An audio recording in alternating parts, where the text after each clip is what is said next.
Hola, hola, ¿cómo están? En el podcast Diamante, temporada 3, y hoy tenemos a Charito Hola.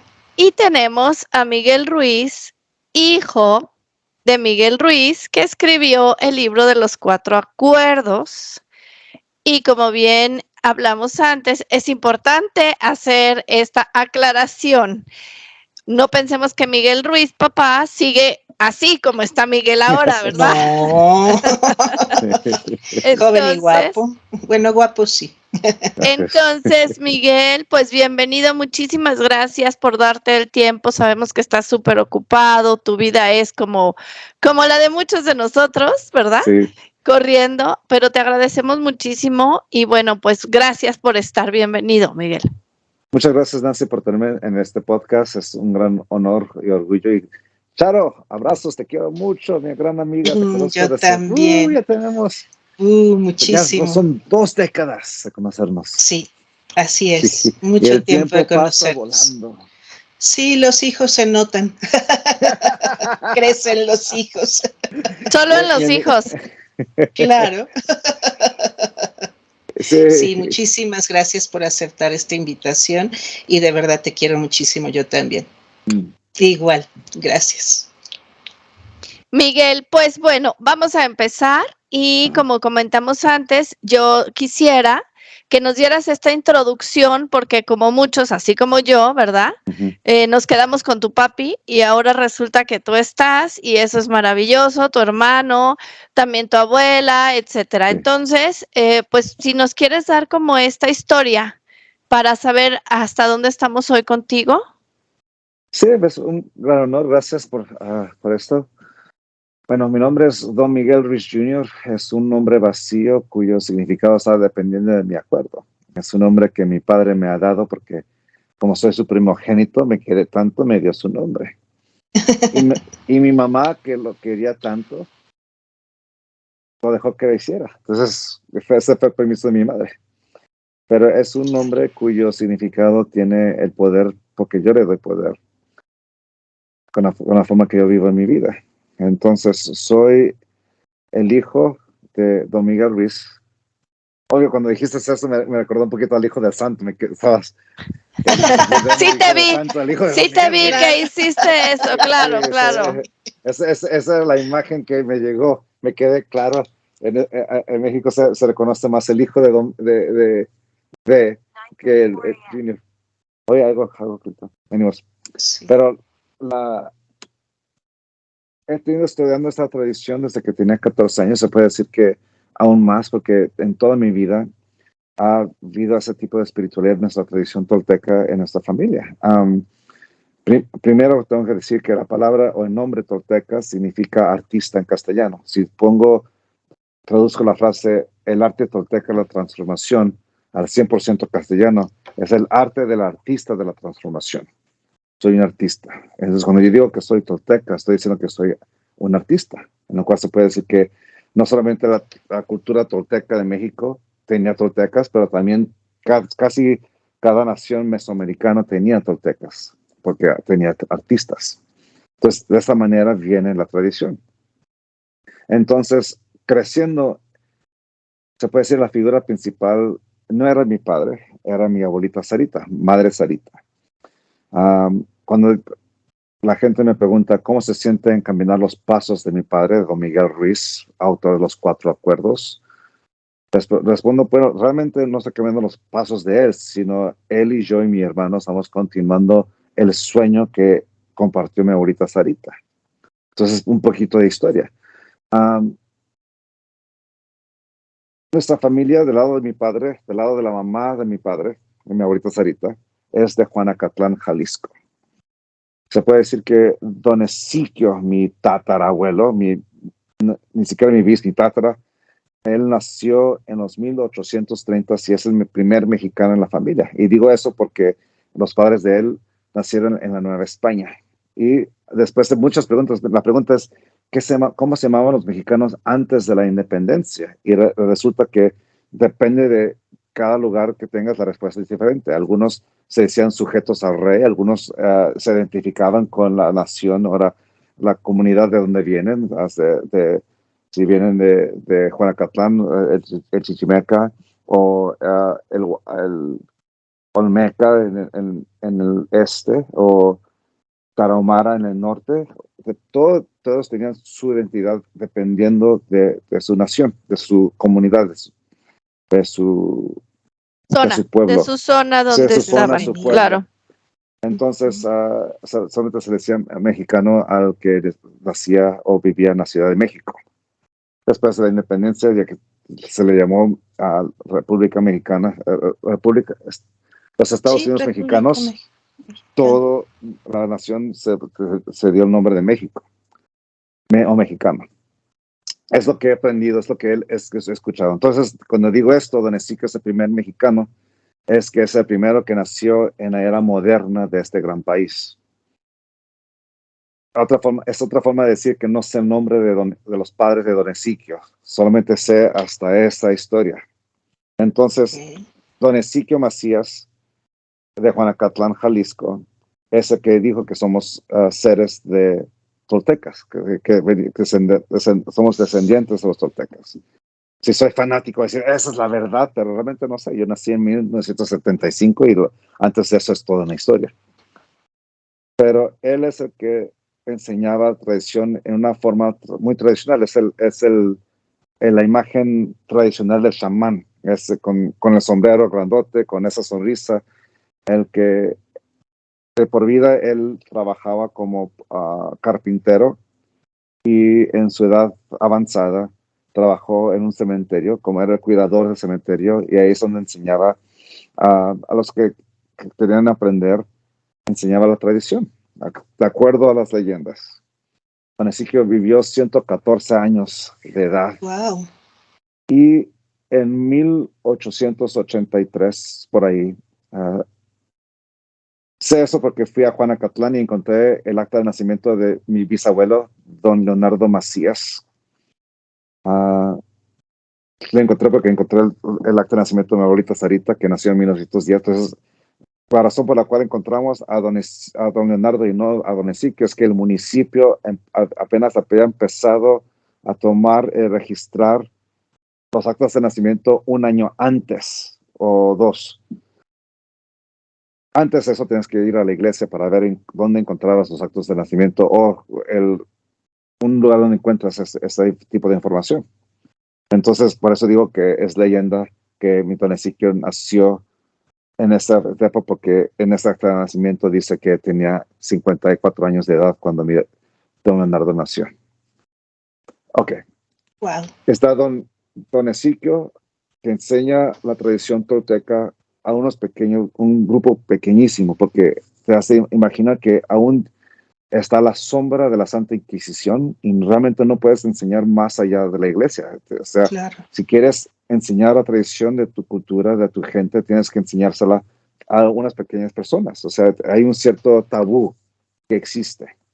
Y hay unos más que son más abiertos y algunos más cerrados dependiendo de dónde vienes. Entonces, es aquí donde la tradición oral existe. Entonces, de aquí se puede decir que la tradición oral de mi familia entra con don Ezequiel y sus enseñanzas a aquellos que les interesaba aprender, que eran muy pequeños. Su hijo, don Leonardo Macías, era soldado durante la era del Porfirio Díaz y también era músico. Entonces, él era director de orquesta de una banda militar durante aquellos años del porfiriato y la revolución.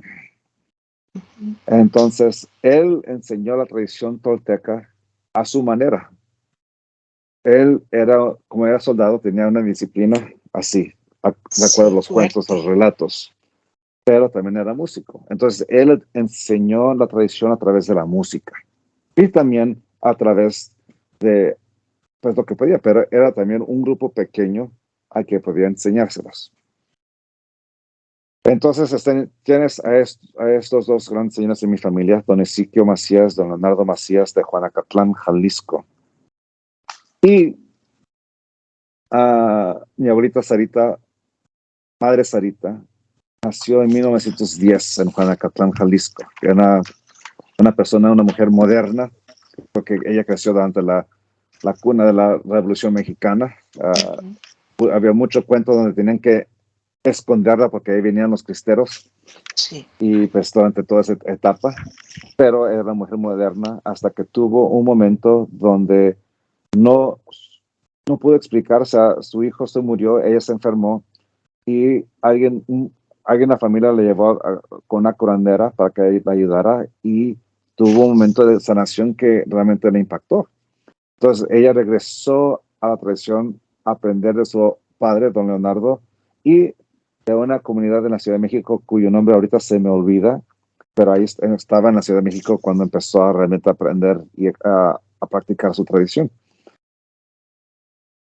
En aquellos tiempos estaba en la Ciudad de México porque pues, los más pequeños estaban estudiando en la escuela y pues tenían, era una familia militar, o sea, se movían dependiendo de la orden donde ponían los soldados. Digo esto porque el presidente Lázaro Cárdenas llega a Tijuana y vio que no había mucha cultura mexicana. O sea, todo estaba a la orden del turismo, que era en aquellos tiempos, pues a la sombra de la prohibición en Estados Unidos. O sea, pues no había alcohol en Estados Unidos legalmente, entonces aquí estaba Tijuana para darle ese sabor. Y así se quedó. Tijuana se quedó siendo en aquellos tiempos un lugar donde era puro turista norteamericano y estaba a eso. Y llega Lázaro Cárdenas y quiere más cultura mexicana. Entonces pone una orden para mandar una banda militar al área de Tijuana y Rosarito, donde tocaran música mexicana tradicional. Por suerte mía y de la familia, esa banda fue la que dirigía mi bisabuelo, don Leonardo Macías. Y así es como llegamos a Tijuana y es como llega mi abuelita Sarita y toda la familia. Y le encanta la música a tu papá. Le encanta. Claro.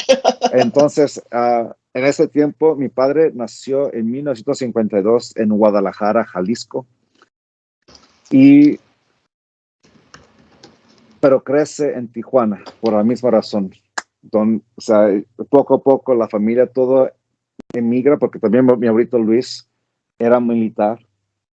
Entonces, poco a poco, pues todos llegaron a Tijuana y eventualmente mi abuelita, pues en aquellos tiempos no había frontera como existe hoy. Era cruzabas libre. Y cruzabas.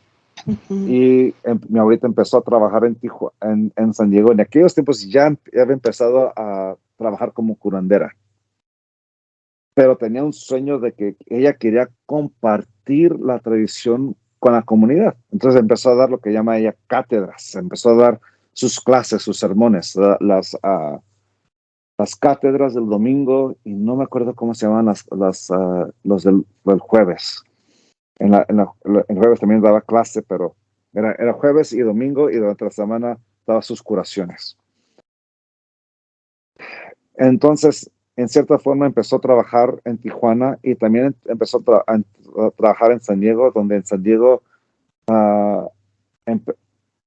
no sé cómo fue, pero empezó a trabajar como curandera para el estado de California, en un lugar que se llama Casa Hogar en San Isidro, que es justamente en la frontera. Entonces, ella empieza a trabajar por el estado de California, trabajando en la comunidad hispana o mexicana que existe en San Isidro, en Chula Vista y en esa área, parte del sur de San Diego, donde empieza a enseñar y hacer lo que hace a la comunidad, porque es lo que saben, ¿no? Es la gente que conoce a la curandera, va a ella. Llega poco a poco en los 70s, abre un templo llamado Nueva Vida en Barrio Logan, en San Diego. Barrio Logan se puede decir que es el barrio, la comunidad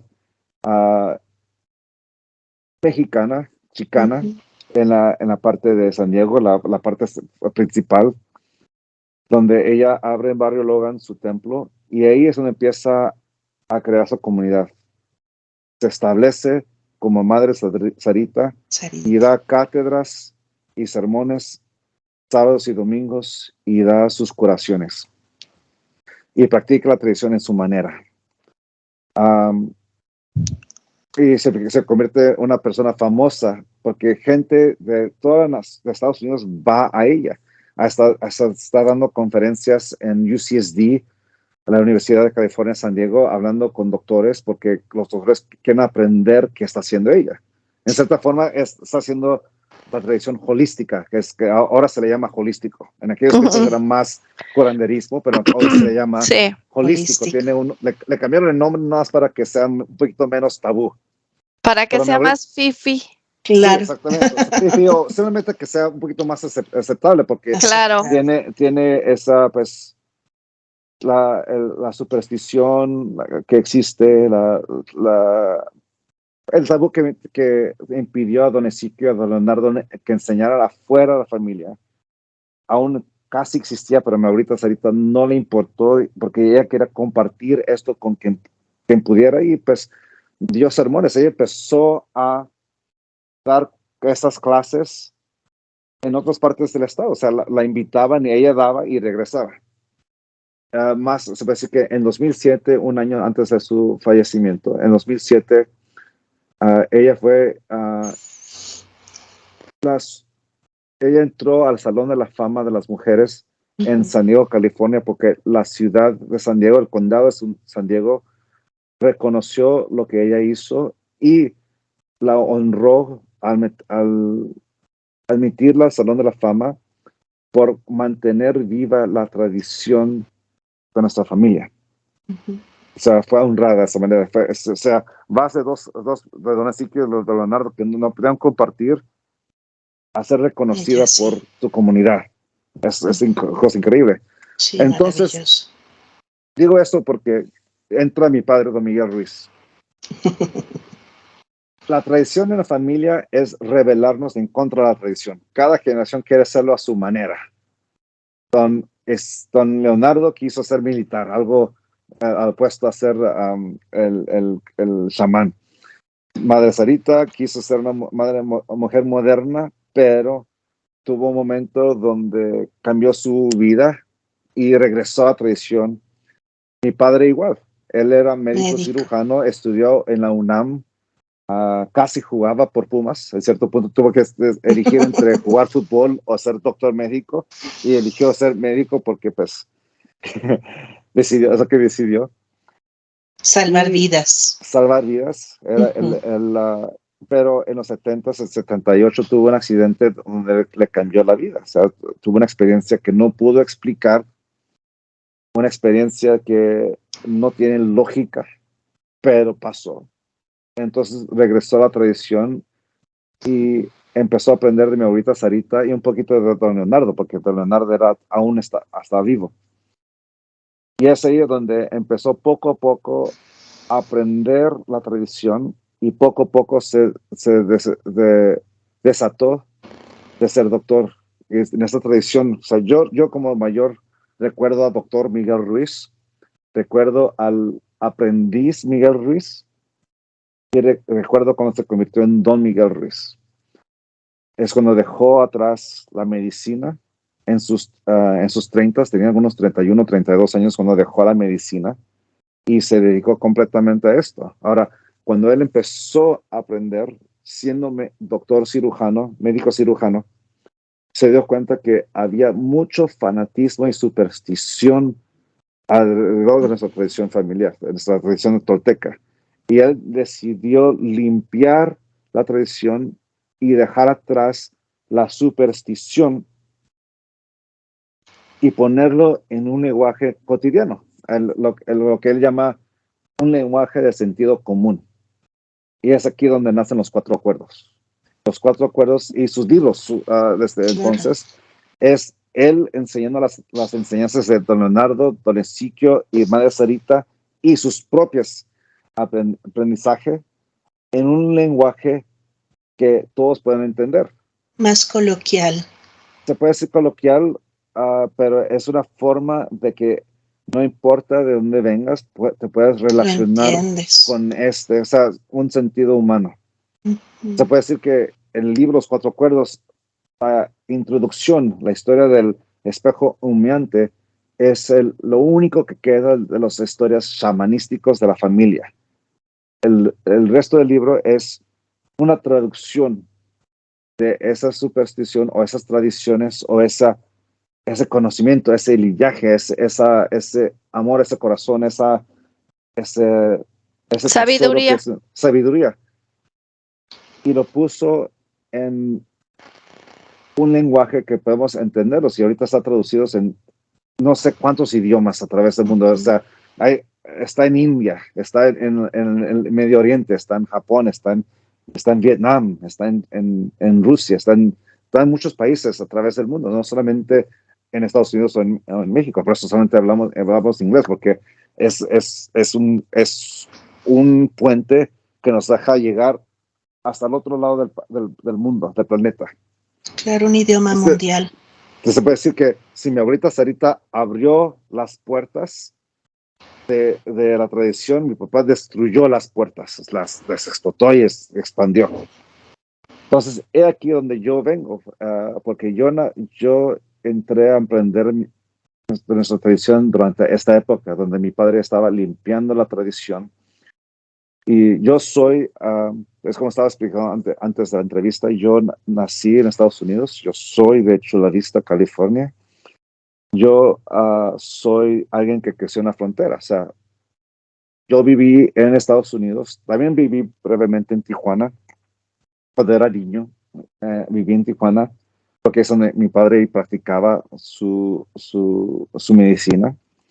Pero también viví en Estados Unidos porque de ahí soy, aunque mi primer idioma es español, mi segundo idioma es inglés, pero aquí en la frontera se intermezclan, o sea, Sí. son casi uno y otro.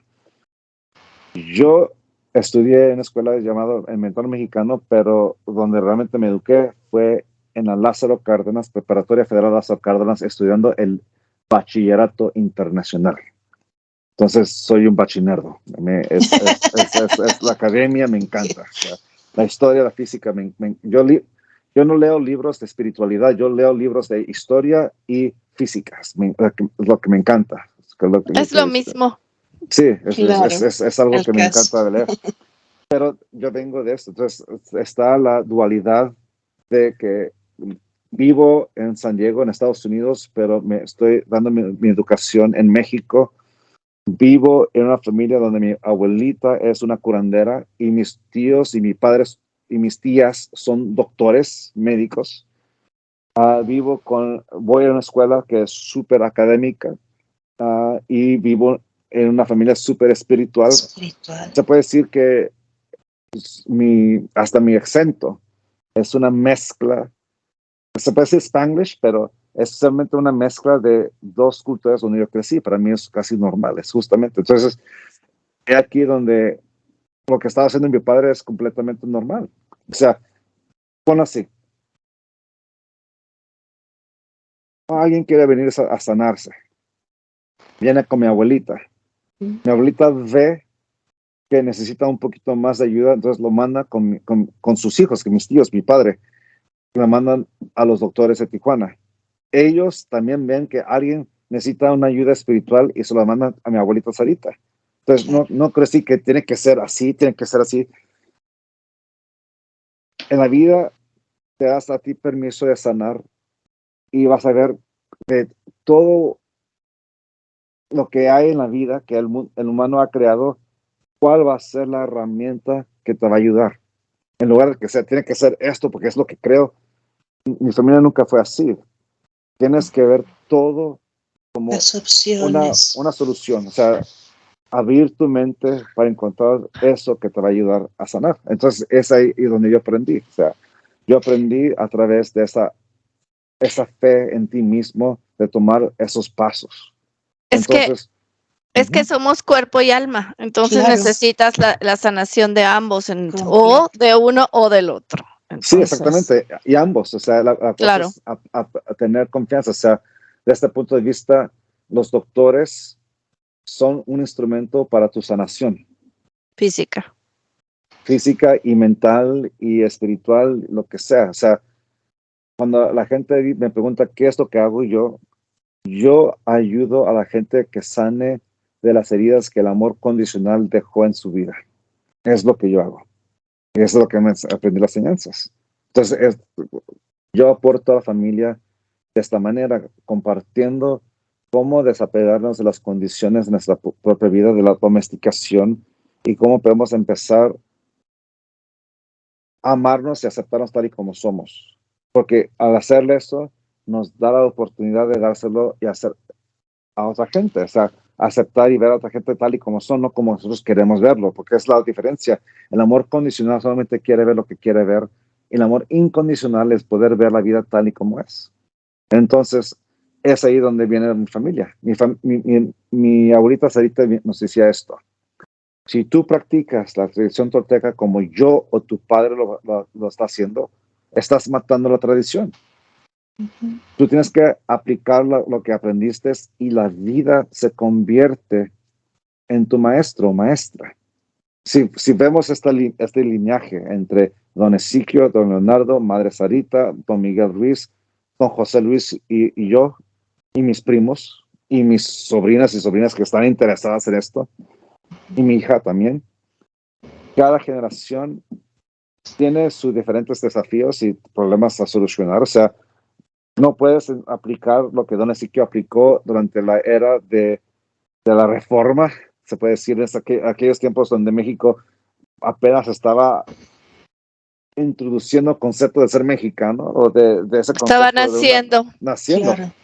de don Leonardo, durante el porfiriato y la Revolución Mexicana, de mi abuelita Sarita de la Revolución Mexicana y la Los era moderna cristeros. después de la Revolución, y mi padre de los 60s, de la UNAM, Es que de México tienes los que 60s, o sea, evolucionar.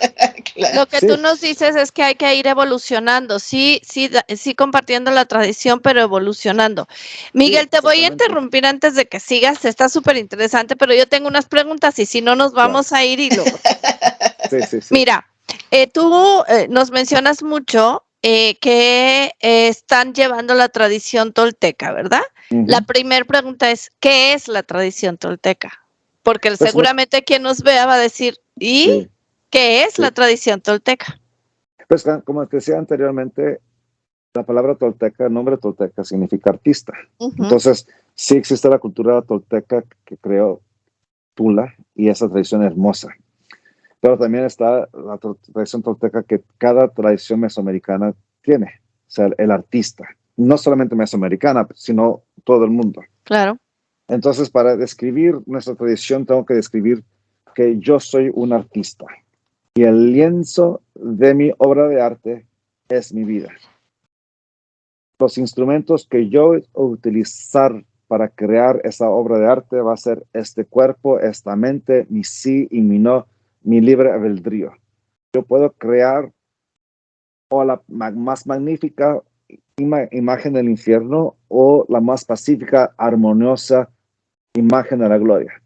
Yo puedo crear esas dos imágenes, y con cada decisión que tomo, cada acción que tomo, se va a mezclar. Va a estar completamente transformándose continuamente, con cada decisión, con cada observación, con cada expresión, con cada respiro. Voy a crear una obra de arte, o sea, un paraíso o un infierno personal.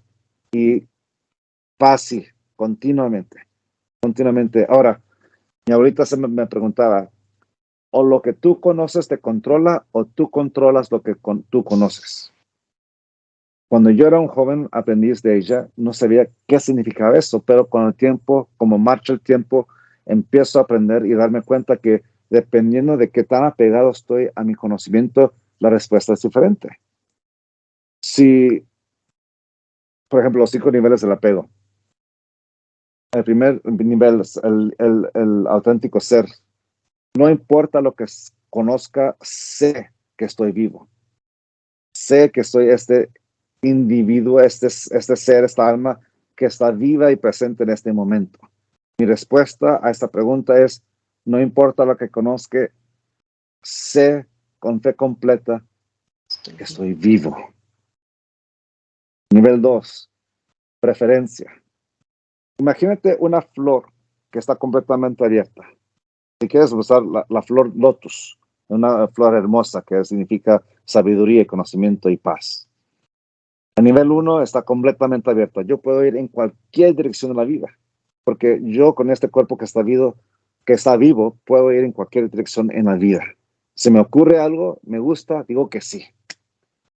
En ese momento que toman esa decisión, imagínate que esa flor se engancha en ese momento. Utilizo lo que yo conozco para tomar esa acción. Mi mente puede pensar en un sinfín, un infinito de posibilidades, y si me gusta uno, le puedo decir que sí. Ese sí es una palabra de 2 letras que significa el momento que tomo decisión para utilizar mi cuerpo para manifestar algo. Es lo que me deja ser esa posibilidad infinita. Lo cual significa que mi sí es tan poderoso como mi no, porque esa palabra de dos letras también significa el momento que decido no utilizar la energía que mueve a este cuerpo para crear ninguna cosa. No voy a crear nada mientras diga que no. Entonces, mi no y mi sí son igualmente de poderosos. Es el instrumento que uso. Entonces, este nivel de la preferencia es, utilizo lo que conozco como un instrumento que informa mi decisión, pero yo soy la persona que toma la decisión. Yo soy ese ser que toma esa decisión. El apego es algo natural, es algo bello realmente, porque significa ese momento que enganchamos la vida. Y cuando el momento llega para desapegarnos, podemos. Es lo que lo hace sano, el poder desapegarnos cuando el momento llega. Entonces imagínate esa flor que engancha y desengancha. Si estás en la Ciudad de México, estás así, continuamente apegado, desapegado, apegado, desapegado. Si estás en un pueblo más chiquito, es una flor que palpita poco a poco, lento, porque ahí es como va. Pero la vida sigue marchando. Bello. Nivel 3, la identidad. Llegas a un momento que te apegas a algo y cuando el momento llega para desapegarnos, porque así es la vida sigue marchando y lo que es presente usualmente se convierte en el pasado. Casi todo que existe en el presente eventualmente se va a quedar en el pasado. El podernos desapegar de ese presente que ya es pasado nos deja estar vivos en el presente, estar vivos en la vida, estar presentes en este momento. Pero si nos apegamos tanto a eso, nos quedamos apegados a algo que ya no existe, que ya no es verdad, que ya no es presente. Y la forma que podemos apegarnos a algo que ya no existe es identificarnos con eso. O sea, de repente yo me convierto en ese símbolo que me deja pensar que yo soy esa persona. Es la forma que nos apegamos a algo y la flor no vuelve a abrirse, porque ahora tengo que invertir de mí esta energía para crear. La respuesta a la pregunta de mi abuelita es: mi conocimiento y yo somos uno. Como pienso, estoy vivo. Pero he aquí el problema donde empieza a no ser tan sano un apego, porque ya no puedo desapegar. Y es donde empezamos a dar corrupción. Nivel 4, la internalización. Es aquí cuando se puede empezar a pegarme tanto que ahora tengo que dirigir mi vida basado en este conocimiento. Los 4 acuerdos son un instrumento bellos. No tomes las cosas personalmente, no hagas suposición, no lo tomes personalmente y haz siempre lo mejor que puedas. Es un instrumento de sanación, de limpiar los canales de comunicación, en particularmente sea impecable con la palabra, no hagas suposiciones y no lo toques personalmente. Para mí esos 3 son instrumentos que nos ayudan a limpiar los canales de comunicación, junto con el 5º acuerdo, ser escéptico para aprender a escuchar.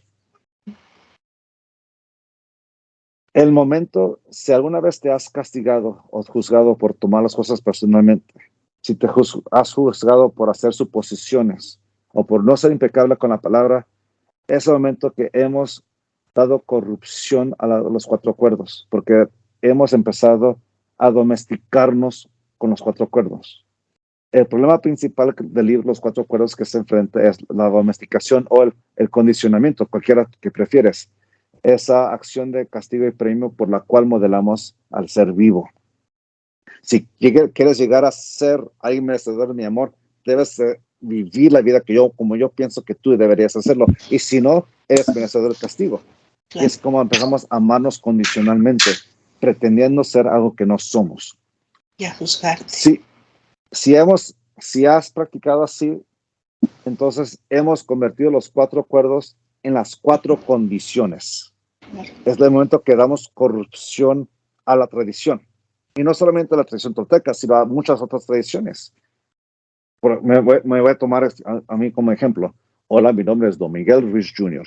No tomo las cosas personalmente, no hago suposiciones, no me lo tomo personal, no hago suposiciones. Se me han olvidado los restos de los 4 acuerdos. ¿Cómo me puedo llamar Don Miguel Ruiz Jr. si no me acuerdo los acuerdos? Y ahí va el castigo, el regaño. Tú deberías ser perfecto, Miguel. Si quieres llamarte Don Miguel Ruiz Jr., si quieres ser hijo de Don Miguel Ruiz, si quieres ser un tolteca, tienes que ser perfecto. Y ser perfecto es no tener ninguna equivocación, nada malo. Tienes que siempre ser esa imagen de perfección sin ningún detalle erróneo. Solamente si eres merecedor de amor. Si vives los 4 acuerdos, sé impecable con las palabras, no lo tomes personalmente, no hagas suposiciones, siempre haz lo mejor que puedas, entonces, hasta entonces vas a ser alguien, eres merecedor del amor. Pero si te olvida el 5º acuerdo, ser escéptico, por aprender a escuchar, ¿cómo me puede llamar? Y de ahí va de vuelta al castigo. Ese es el amor condicional. Claro, no estás viviendo, No, estás tratando de ser algo que no eres, claro. Y pretendes, claro. Y nos castigamos. Cada vez que nos veamos en el espejo, si te has visto los espejos y te empiezas a criticar por lo que ves, estoy fea, estoy feo, estoy gordo, estoy llena. Eso es la domesticación. Nos estamos regañando y castigando por una imagen que no existe y solamente somos merecedores de amor si llegamos a hacer esa imagen. Esa es la corrupción. Ese es el 4º nivel del apego. Nos internalizamos los prejuicios que alguien más nos dio. Entonces, es aquí donde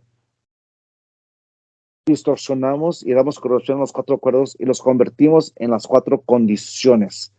Es así como damos corrupción a la música, a nuestras tradiciones, de donde somos, lo que es ser mujer o ser hombre o lo que es ser cualquier cosa infinita. O sea, somos 8 billones de seres humanos, con cada uno con su propio cuento, como Don Quijote de la Mancha. Entonces, he aquí la respuesta a la pregunta de mi abuelita. El conocimiento me da a mí las reglas por las cuales yo rijo mi vida, especialmente las reglas por las cuales yo me amo, el amor condicional. Y llega al nivel 5, que es el fanatismo, donde ni siquiera reconozco mi humanidad, solamente veo lo que yo quiero ver. El amor condicional solamente quiere ver lo que yo quiero ver. Y esos regaños son intensos. Es fácil matar, es fácil violar, es fácil hacer esta crítica a otro ser vivo porque no lo ves como ser vivos. Solamente ves la personificación de una imagen de la cual tú no estás de acuerdo. Y tienes que, esta cosa es más importante que mi vida. Si yo estoy dispuesto a matarme por esto, a morir por esto, tú es fácil, te mato. Ese es el fanatismo. En este caso, la respuesta a la pregunta de mi abuelita Sarita es: el conocimiento tiene completo poder sobre mí. Entonces volvemos a la pregunta: ¿qué es la tradición tolteca en nuestra familia? Es el poder sanar de las heridas que esta línea de apegos nos ha dado en la vida.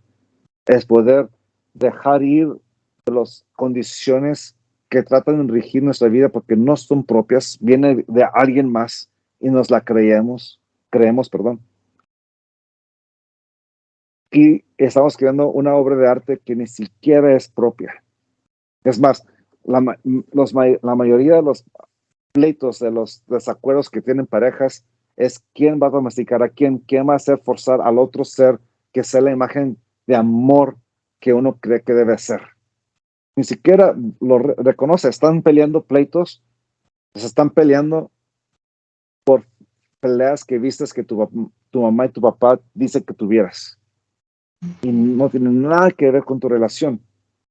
Es más, los pleitos que tienes, ni siquiera estás peleando con alguien que conoces, estás peleando con una imagen que tú proyectas, como Don Quijote proyectaba a Dulcinea sobre Alonso. Ni siquiera él no veía a Alonso, él solamente veía a Dulcinea, porque él no se ve a Alonso Quijano, él ve a Don Quijote. Don Quijote. Claro, Entonces, claro. imagínate a Don Quijote, si yo solamente me amo, si quiero hacer esta imagen, nunca me voy a ver, nunca me voy a aceptar. Siempre voy a crear historias que me dejan pensar que mi conocimiento es lo que importa. Yo prefiero ver gigantes porque yo sé que si veo gigantes soy merecedor del nombre de Don Quijote, pero si acepto que son molinos, que es la verdad, entonces yo soy Alonso Quijano. Entonces, si usamos esta tradición de Don Quijote con Dulcinea, con casi cada protagonista de ese bello cuento, esa historia, esa novela, al final Don Quijote por fin se acepta, justo antes de morir. Y la cosa que al final aceptó que él era quien era, se amó tal y como es. Y no estamos hablando de ego, sino estamos hablando de vernos y aceptarnos. Aceptación. Ese es el ser digo que yo soy. Es cuando empieza a romperse ese infierno y empieza ese momento de esa gloria, ese paraíso donde conocemos la paz interior. Entonces, eso es lo que hacemos, esa es nuestra tradición. Pues hermoso. Gracias, es desapegarnos hermoso de todos esos conocimientos, esas condiciones. Del condicionamiento. Que nos hacen rechazarnos, de pretender ser algo que no somos, alguien que no somos, solamente por el prejuicio de alguien más, incluyendo el nuestro. Y la mejor forma de dejar ir el amor condicional es perdonarnos por haberle creído desde un principio. Súper interesante y muchas gracias por tan abundante respuesta. Y te voy a preguntar otra cosa. Dices que tu abuela, Sarita, ¿verdad? Sí, Sarita, ella daba cátedras y la pregunta es, ¿ella era medium, era canalizadora? Porque al dar cátedras, bueno, en los templos espiritualistas te dicen voy a dar una cátedra, no voy a dar una misa, ¿verdad? Entonces, ¿ella era medium canalizadora? ¿Qué era Sarita? Entonces sí. Ok, súper. Y por eso daba cátedras. ¿A quién canalizaba ella o a quién integraba ella? A muchos. Pero la mejor pregunta viene de mi enseñanza mi padre, porque sí me enseñó mi abuelita a hacer eso, pero mi padre le cambió. Dice, en lugar de canalizar a otro ser, a otra imagen famosa, ¿por qué no te canalizas a ti mismo? Entonces, la forma que mi padre nos enseñó a mí y mi hermano es dejar de canalizar a otro ser y canalízate a ti mismo. Deja que tus propias palabras, tu propia vibración se exprese. Es lo que hacemos. Tu propia sabiduría. O sea, ten fe en ti mismo. Entonces, eso se puede decir, muy buena pregunta, porque con eso realmente pones luz al cambio que mi padre hizo. Porque mi abuelita Sarita sí canalizaba. Estoy tratando de acordarme del hermano Natán. Era hermano Natán a quien yo me acuerdo. Yo sé que canalizaba a más, pero hermano Natán yo me acuerdo de él.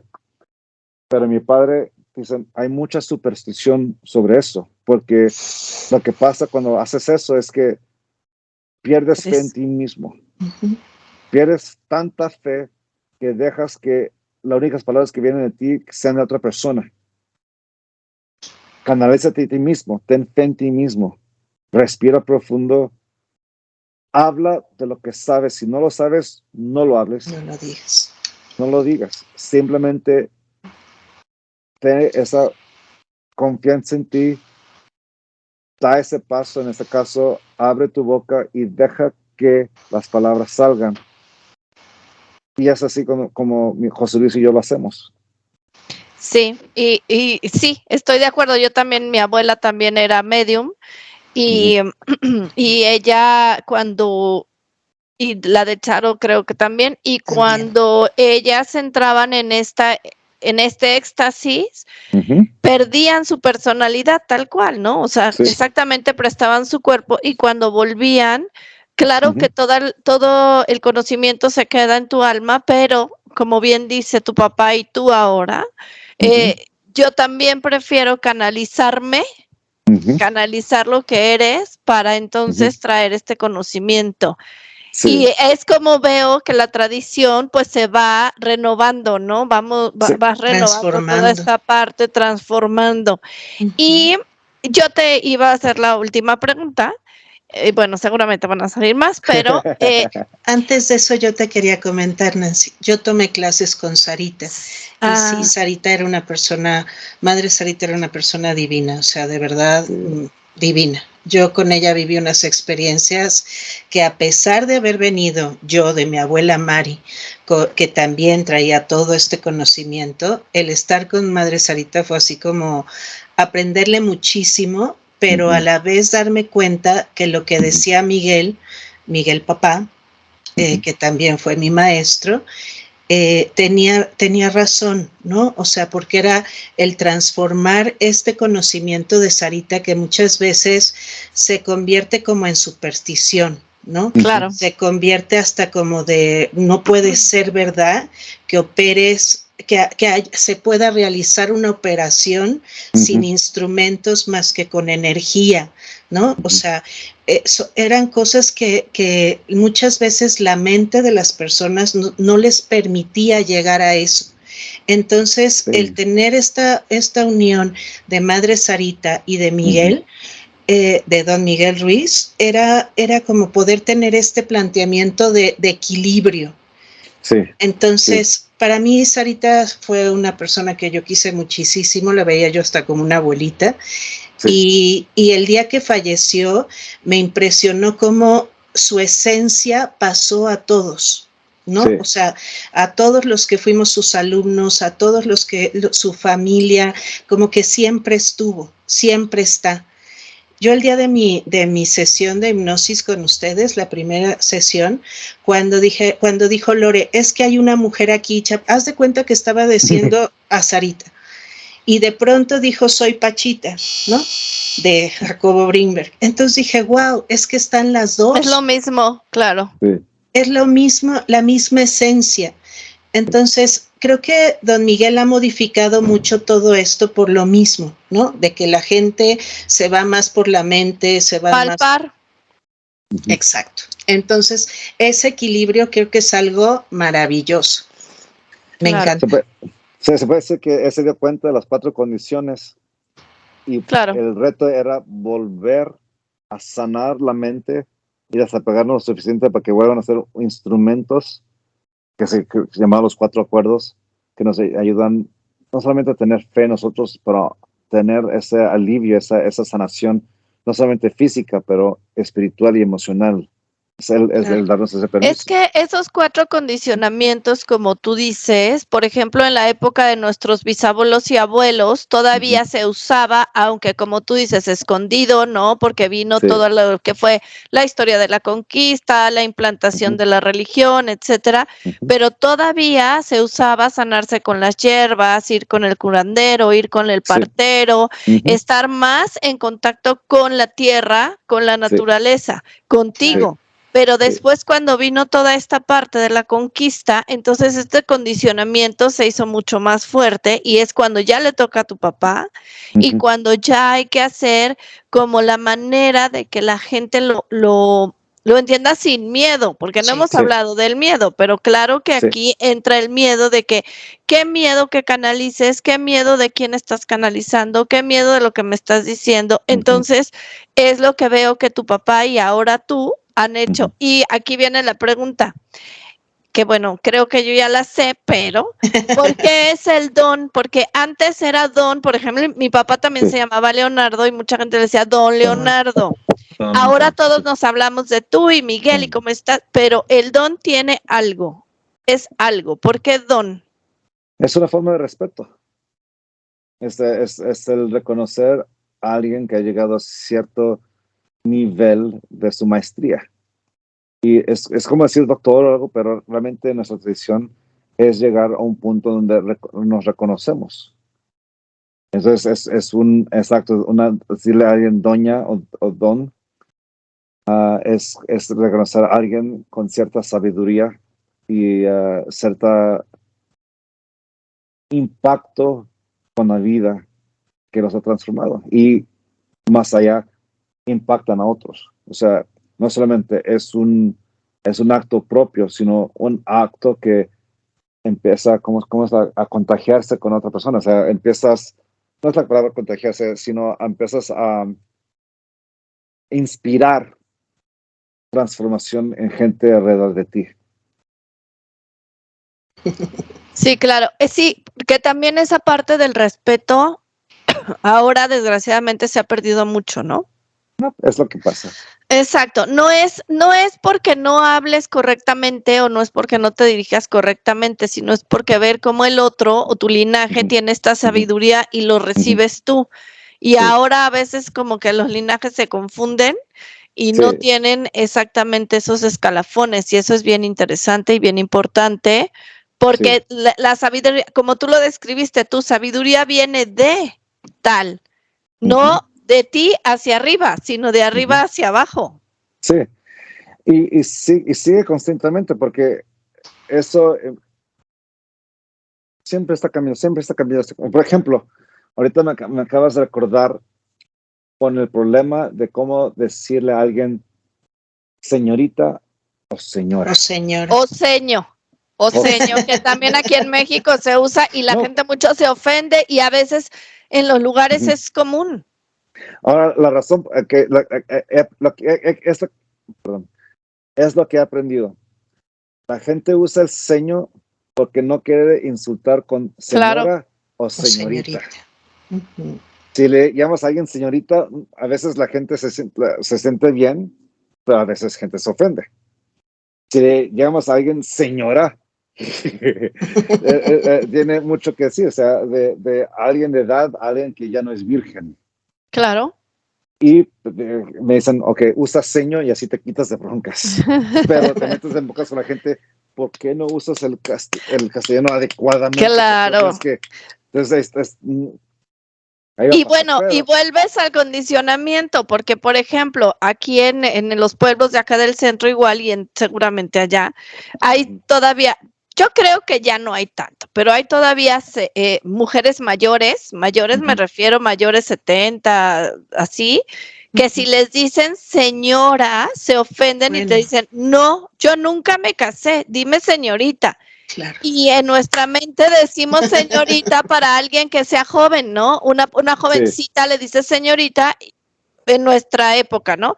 Y alguien mayor le dice señora por edad, no por saber si es virgen o no. Pero hay quien te dice hasta, mi trabajo me ha costado, ¿no? Claro, o las señoras que dicen, yo no me casé, bueno, y pobre de usted. Claro. Y estás hablando, o sea, la razón original de señora y señorita es para describir esa parte. Claro. Pero lo hemos utilizado tanto con edad de que se confunden y ahí está la confusión y no sabes a quién es quién.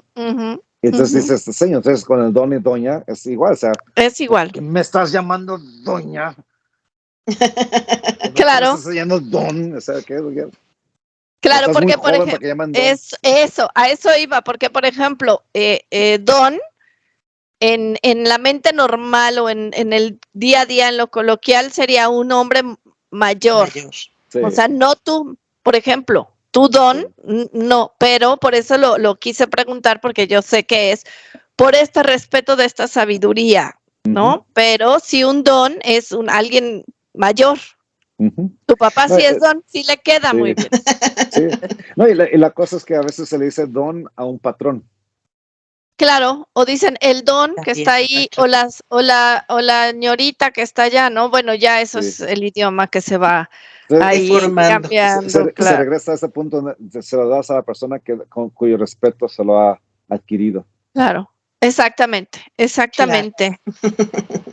Don Miguel. Bueno, y te quería preguntar algo. Yo no sé si entra la pregunta, pero a mí me vino. Sí. Mucho de lo que tu papá, y eso siempre lo quise preguntar, y qué bueno que ahora estás tú aquí.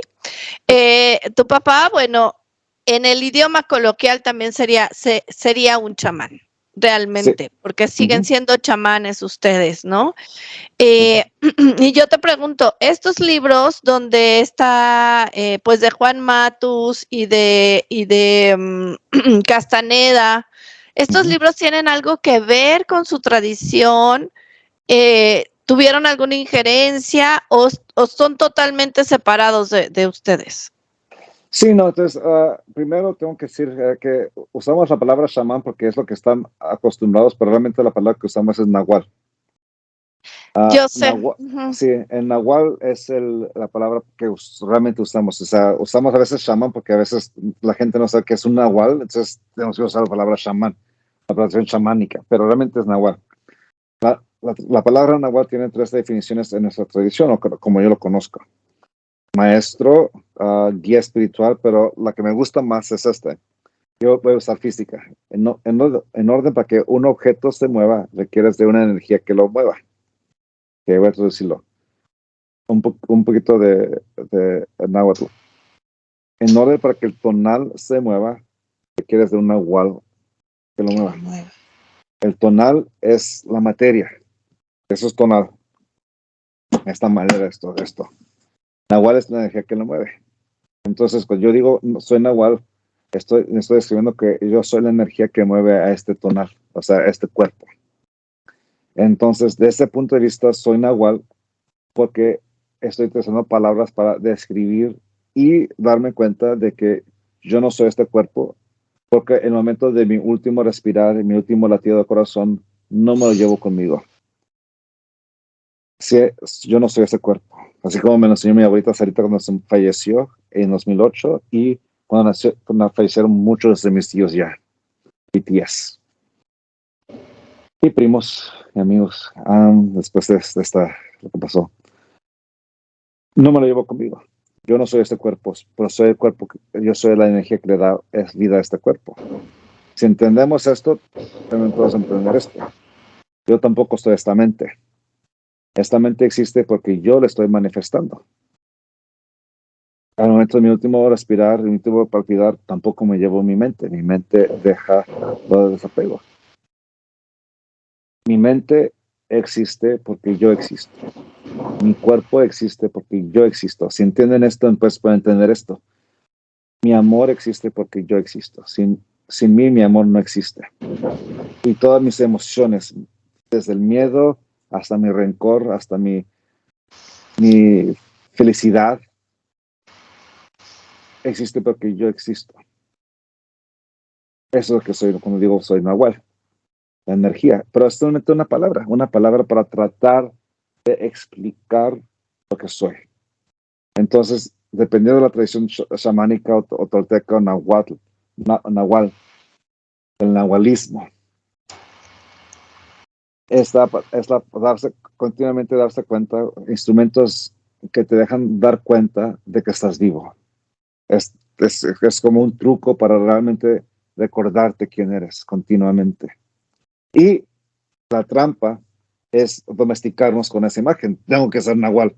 Así como los 4 acuerdos se convierten en las 4 condiciones.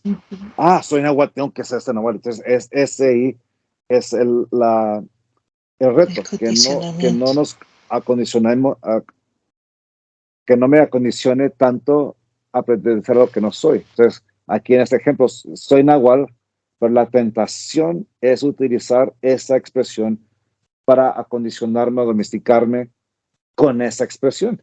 Ese es el reto, que no me ame condicionalmente basado en esto. Entonces, se puede decir que es ahí donde nuestra tradición, nuestra sabiduría tolteca viene. Ese es Ese es el poder sanar la mente, que fue el domesticador activo en nuestra vida. O sea, el parásito que mi padre habla en los 4 acuerdos, el juez y la víctima. El juez y la víctima es simplemente cómo nos acondicionamos, esa parte que le sigue creyendo en la condición y nosotros que nos dejamos que nos impacte. Pero, como dice mi abuelita Sarita, el valiente solamente vive hasta que el cobarde quiere. El momento que dejamos de creerle, deja de existir. Entonces, está esta expresión de Neil deGrasse Tyson que me encanta.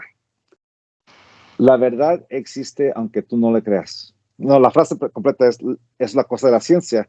La verdad existe aunque tú no lo creas. Ok, es la frase. La verdad existe aunque no le creas. La verdad no te necesita para que exista. Existe, con o sin ti. No depende de la humanidad para que exista. En contraste, una creencia solamente existe mientras le crees. El momento que dejes de creerle, deja de existir. Lo que significa que la creencia necesita de la humanidad para que exista.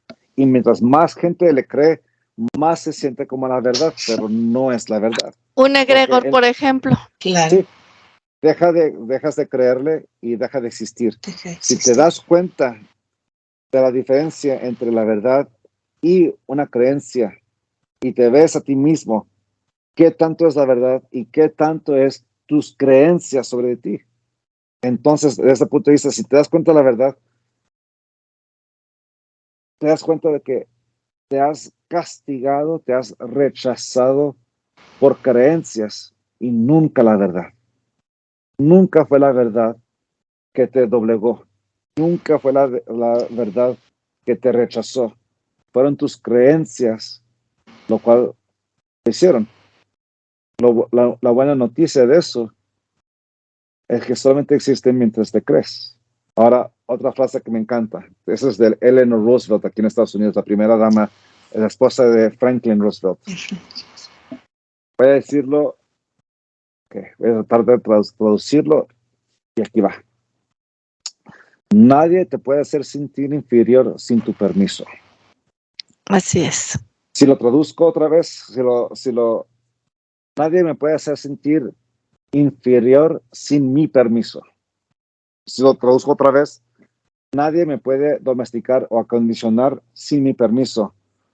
¿Cómo le damos permiso? Al creerle. Aceptando también. De acuerdo. Sí. Okay. Claro. Es así como le damos permiso a algo que nos haga sentir así. Ahora, un maestro me enseñó esta enseñanza hermosa. No me acuerdo de su nombre, pero ahí va. El perdón es el momento que dejas de desear que el pasado sea diferente. Es el momento que lo aceptas y te desapegas, lo dejas ir.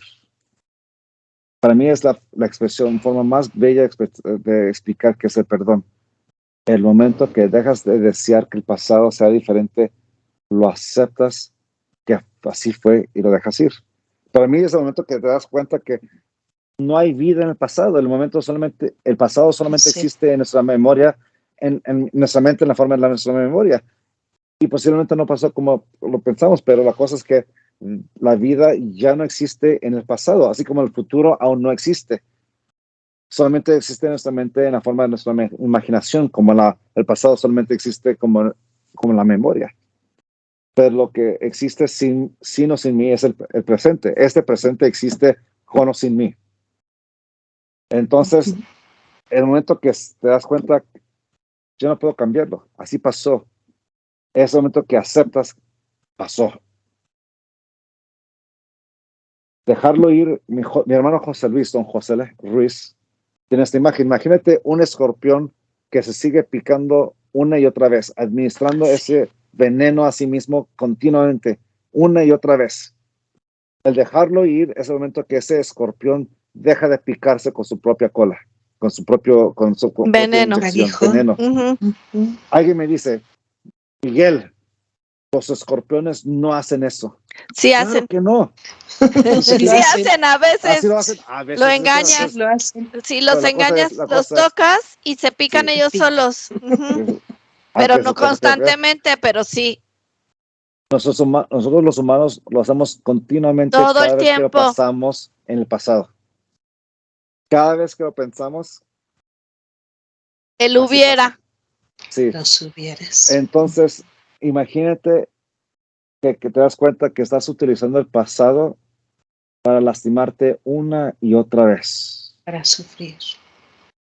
El momento que te desapegas, que lo dejas ir, es el momento que te dejas de picar, que te dejas administrar ese veneno a ti mismo.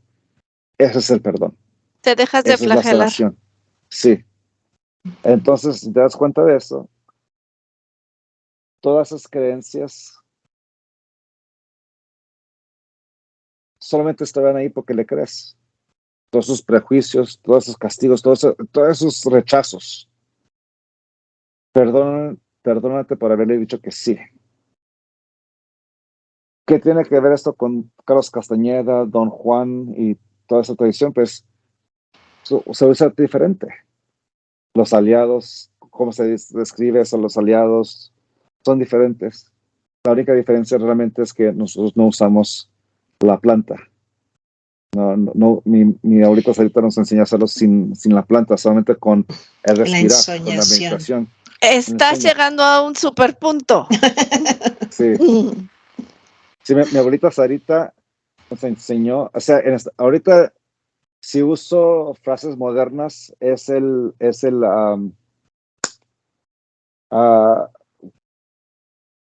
¿cómo se me escapó la palabra? Es que eres moderno. Es sí, que hay que renovarse, hay que ir. Sí, es una técnica de meditación de respirar. Es el. ¿Cómo se llama? Estoy tratando de recordarme cómo es la expresión de esa terapia. Breathwork. En inglés. Recalcular. ¿En inglés qué es, perdón? Breathwork. Al trabajo de inhalación, de respiración. Recopilación. Oxígeno. Oxigenar. Oxigenándote. Ya te entendí. A través de la ensoñación es lo que tú dices, de la inhalación y exhalación vas entrando en esta hipnosis o en esta ensoñación, en esta relajación, claro, sin necesidad, claro, en el control, sin necesidad de meterte nada.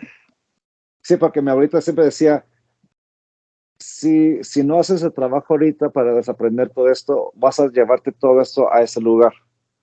Tienes que primero aprender a tener la disciplina, don Leonardo, para tener esa disciplina de mantener tu atención a tu ser. Si no tienes esa atención, estás completamente ciego. Entonces, la cosa de la planta es que te lleva, quieres o no, pero tú no controlas donde te llevas, la planta te lleva. Pero si tú aprendes a tener ese control de disciplina, de percepción, como dice mi abuelita Sarita con el sueño,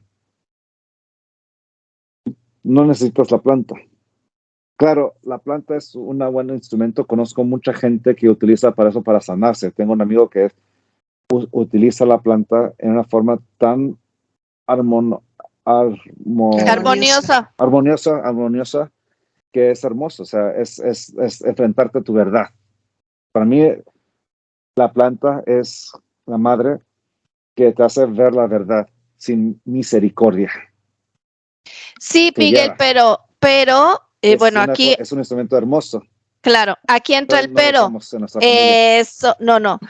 Yo tampoco estoy en pro de usar ninguna planta, ningún hongo, nada. Ayahuasca ni nada de eso. Esa es la planta, exactamente, esa es la planta. Pero aquí, como tú dices, Miguel, debe ser un amigo que ha preparado y que tiene el respeto por la planta, no como ahora, que hay personas que cada fin de semana van a usar la planta porque, y entre comillas dicen que se van encontrando, cada fin de semana no es. Creo que tú sabes más que yo que para usar una planta necesitas una preparación previa bastante profunda para poder hacerlo, y no es así.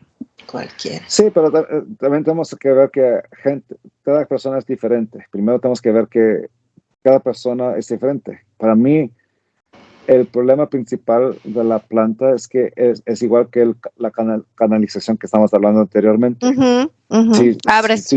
Si tú crees que es la única forma para hablar con la divinidad es a través de canalizar a otro ser y nunca aprender a canalizarte a ti mismo, ese es un problema porque pierdes fe en ti mismo. Si abusas la canalización en esa manera, vas a abusar de la planta de la misma manera porque vas a darle todo el poder a la planta sin tener nunca la fe en ti mismo. Entonces, para mí, canalizar, lo puedes dar una corrupción tan fea al igual que la planta, igual como acabas de escribir la planta. Pero puedes realmente con la canalización puedes hacer exactamente lo mismo, que es perder fe en ti mismo. Entonces, para nosotros que lo que queríamos enseñar es recuperar esa fe, no utilizar algo como, en inglés es crutch, en español sería una muleta. Una muleta que te piensas que lo puede hacer, pero llega un punto que es la única forma que tú puedes hacerlo.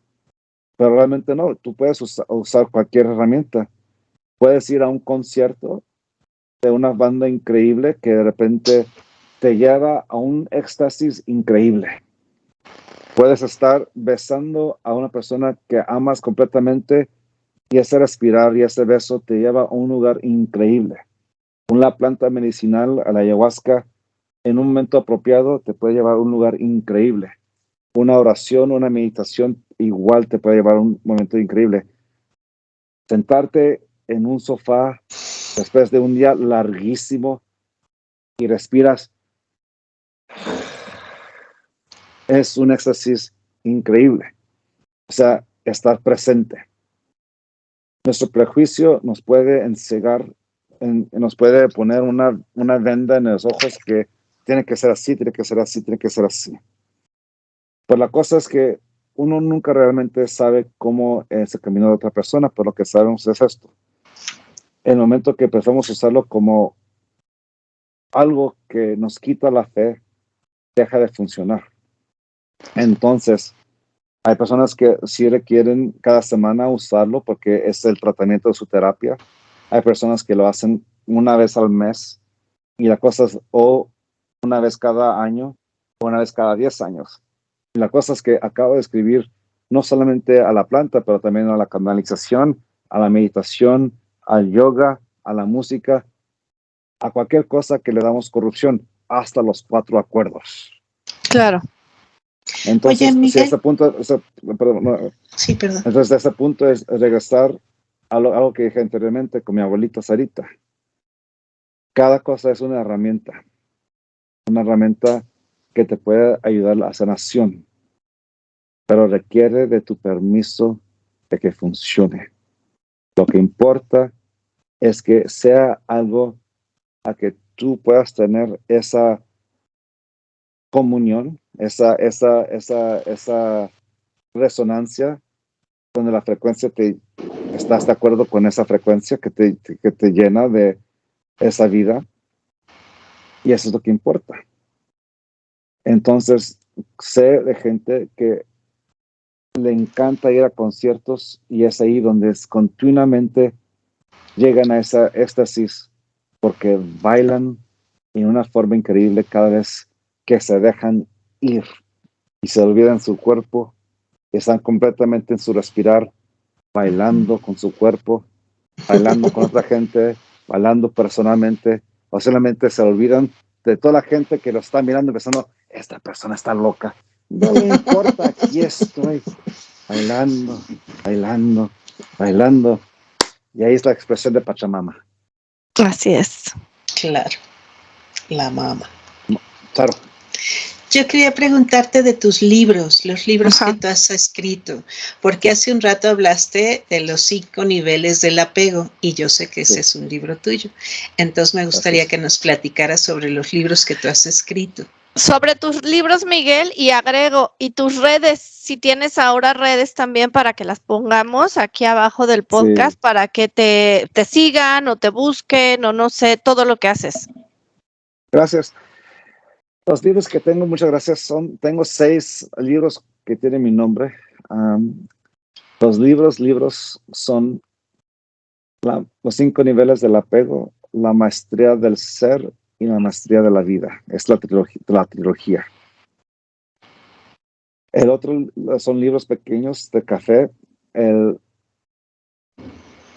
inglés es Living a Life of Awareness, viviendo una vida de conocimiento, de sabiduría, de conciencia, creo que así De darse lo cuenta. tradujo. Sí, así fue el título en español, en Urano, vivir una vida de conciencia. Okay. El otro fue el pequeño libro de sabiduría de Don Miguel Ruiz. Y luego escribí un libro con mi amiga Heather Ashamara sobre las relaciones que se llaman Los 7 secretos de unas relaciones sanas y felices.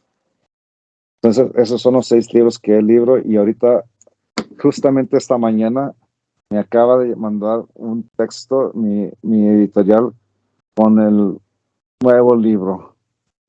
Ándale. Que no tiene título, pero ustedes tienen la primera noticia, la primicia. La primicia, porque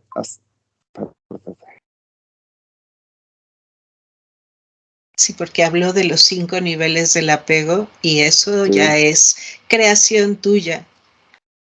sí, y este es el nuevo. Bueno, somos las madrinas, Miguel, somos las madrinas, Sí. entonces. Ese aún no tiene título, pero eso es básicamente enfrentarnos al miedo. Entonces es justamente una de tus preguntas, pero Sí. es enfrentándonos al miedo y para mí el miedo, si lo ves como una función, la función del miedo es protegerte. Eso es lo que es el miedo. El miedo vas a reaccionar te congelas o peleas o corres, escapas. Entonces, imagínate que te vas a un cine y ves una película de miedo.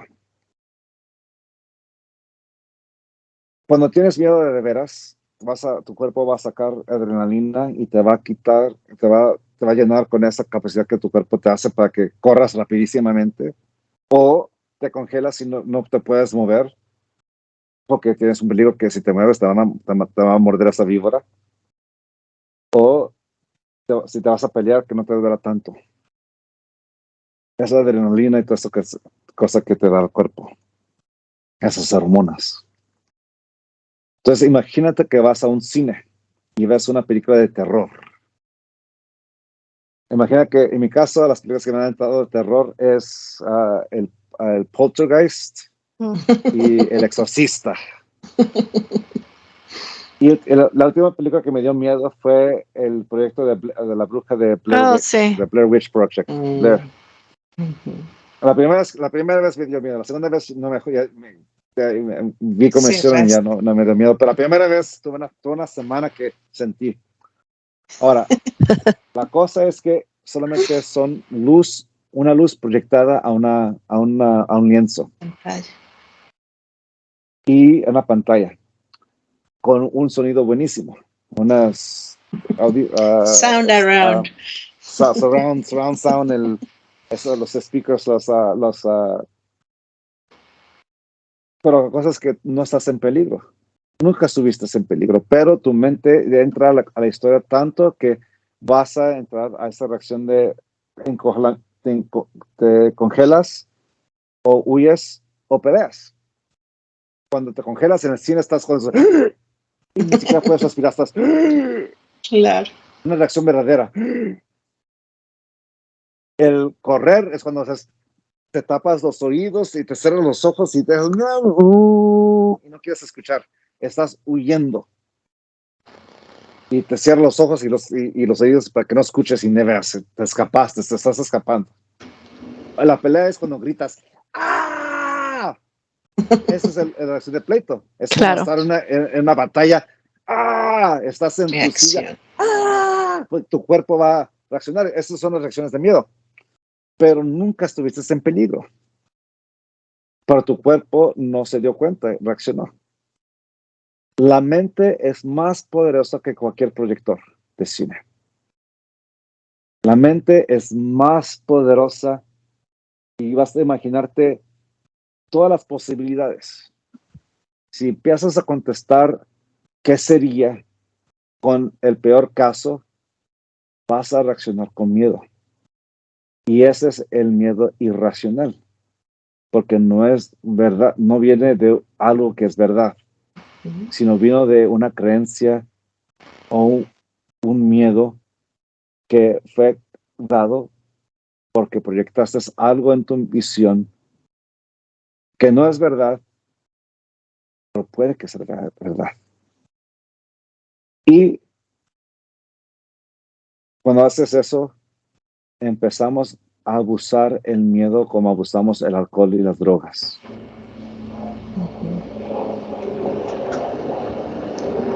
Y te conviertes adicto a ese miedo. Y es como nos damos a nosotros no solamente ansiedad, nos damos trauma a nosotros mismos. Porque sí existe el trauma que pasa en la vida, el trauma de un accidente, el trauma de un acto violento. Pero luego está el trauma que nos causamos porque continuamente proyectamos algo en nuestros pensamientos. Eso es cuando nos damos la adicción. Entonces, ir más allá del miedo es volver a respetar el miedo. Que no dejes que el miedo te congele, que sea...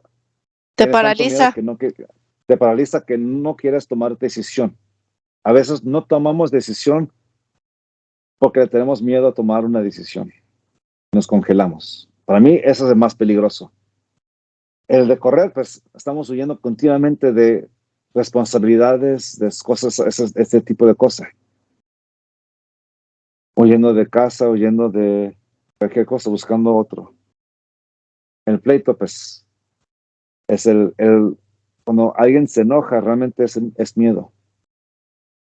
El enojo es una expresión del miedo, porque quieres pelear para protegerte.